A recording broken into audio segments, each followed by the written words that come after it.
Loti, hei, Loti, Loti.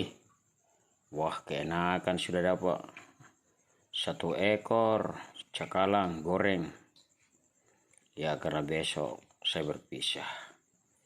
Maksudnya saya pergi dulu beberapa lama karena cari pekerjaan. Berarti ada kucing lain ya. Mungkin itu kucing liar yang lotong juga. Saya beri nama lotong karena hitam. Supaya tidak balik dua-dua, saya panggil ini Loti. Karena dia betina. Yang satu itu jantan. Hitam. Saya kembarnya dari kecil tapi selama berpisah. Tadi ada kunyuk juga. Loti. Loti. Enak. Nikmat.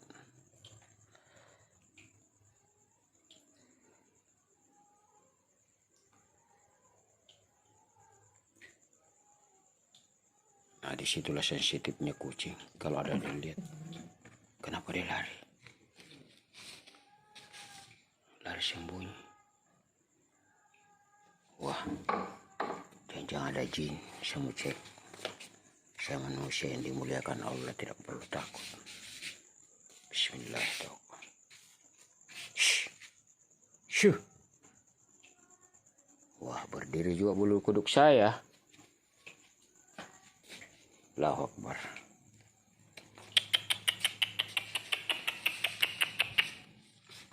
Oh, dia tinggalkan ikannya.